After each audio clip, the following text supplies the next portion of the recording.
Hello students, IIT brain में आपका स्वागत।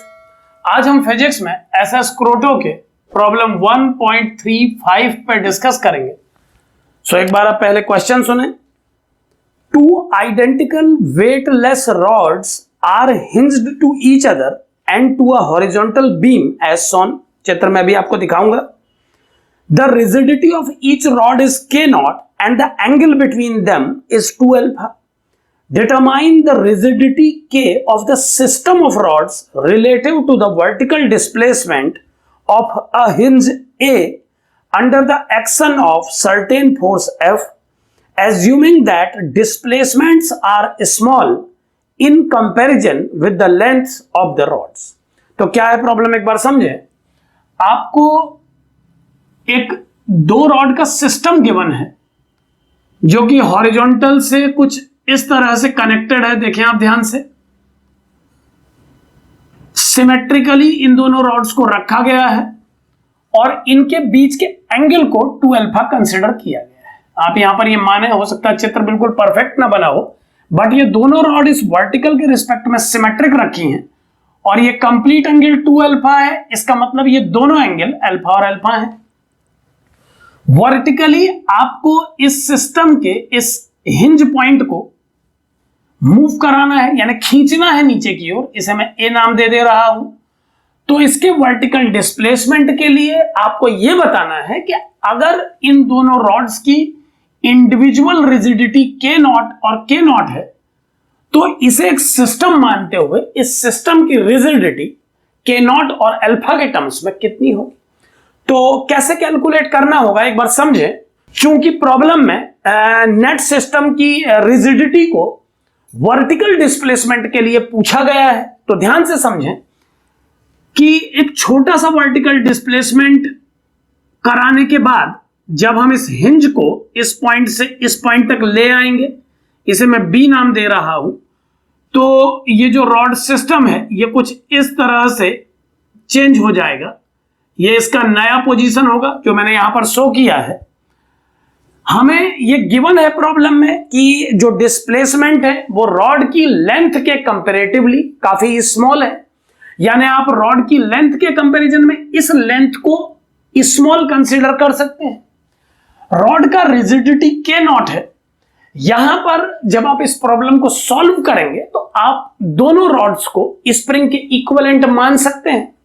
रिजिडिटी को एक बार क्लियर समझ लें कि जब हम किसी रॉड को पुल करते हैं तो रॉड को खींचने पर उसका लेंथ जितना इंक्रीज होता रहता है, उस इंक्रीजिंग लेंथ के अकॉर्डिंगली उतना ही ज्यादा फोर्स रॉड डेवलप करती है इनवर्ट डायरेक्शन में आपके अपोजिशन के लिए। इस केस में दिया हुआ रिजिडिटी कांस्टेंट किसी स्प्रिंग के लिए इस्तेमाल किए जाने वाले स्प्रिंग कांस्टेंट की ही तरह है।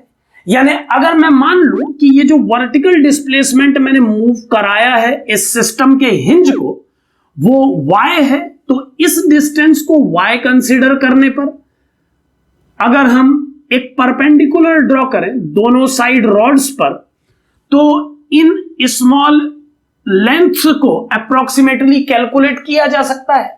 एक बार आप समझें कि ये कैलकुलेशन कैसे होगा। इस एंगल का वैल्यू अल्फा गिवन है, तो आप समझ सकते हैं कि इस एंगल के अल्फा होने पर एक छोटे से डिस्प्लेसमेंट के लिए इस एंगल को भी अल्फा कंसीडर किया जा सकता है।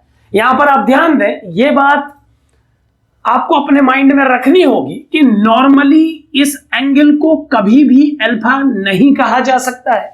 यह बात आप हमेशा समझें कि अगर मैं इस डायग्राम को अलग से प्रेजेंट करूं और सेम सिचुएशन यहां पर ड्रॉ करूं, तो इस एंगल के अल्फा होने पर मैं इस एंगल को अल्फा बोलने की कोशिश कर रहा हूं। अब चूंकि इन दोनों इंटरनल एंगल का सम हमेशा इस एक्सटर्नल एंगल के बराबर होता है, तो आप समझ सकते हैं कि इस एंगल की वैल्यू जितने डिग्री होगी इस अल्फा से उतना कम करने पर इसकी वैल्यू निकलेगी।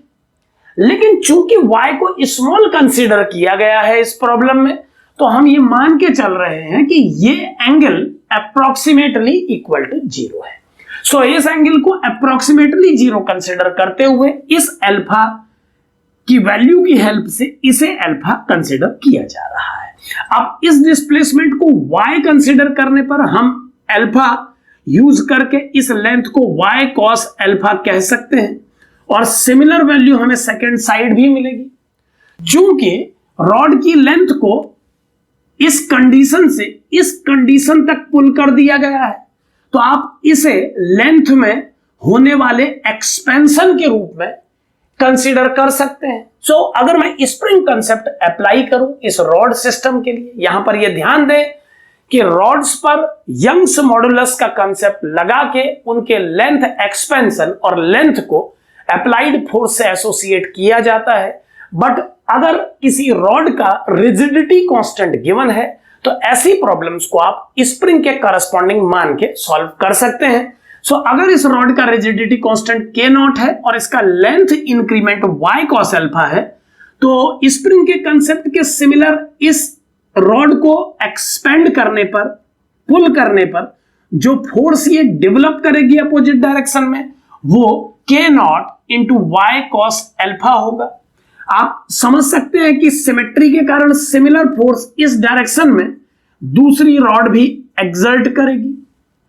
अब इस कंप्लीट सिस्टम को अगर हम ध्यान से देखें तो जो हिंज पॉइंट है उस पर लगने वाले दो फोर्स आपके सामने प्रेजेंट कर दिए गए हैं।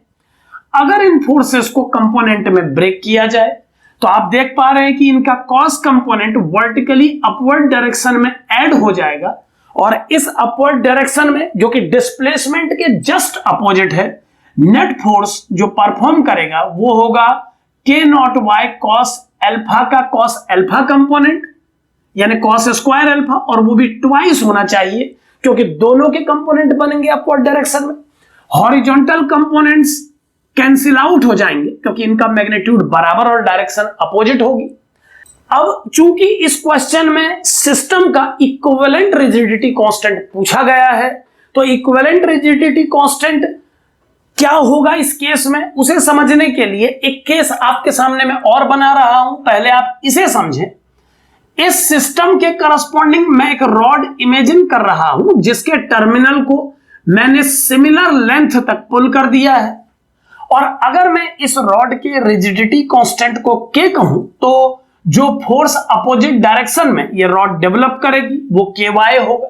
अगर मैं इस ky को इस 2k not y cos square alpha से कंपैरिजन कर दूं तो मुझे इस सिस्टम का इक्विवेलेंट रिजिडिटी कांस्टेंट मालूम चल जाएगा। सो इस ky टर्म को अगर 2k not y into cos square alpha से कंपैरिजन कर दिया जाए तो इसे सॉल्व करने पर हमें जो k का वैल्यू मिलेगा वो 2k not cos square alpha होगा। यानी अगर 2k not cos square alpha rigidity constant वाली एक रॉड इस प्रोसेस में यूज की गई होती तो उस अकेली रॉड के द्वारा वर्टिकल डिस्प्लेसमेंट के लिए वो फोर्सेस का सिस्टम क्रिएट हो जाता जो इस सिस्टम ने क्रिएट किया है। सो इस तरह से आप इक्विवेलेंट रिजिडिटी कांस्टेंट को कैलकुलेट कर पाएंगे इस सिस्टम के लिए। Thank you.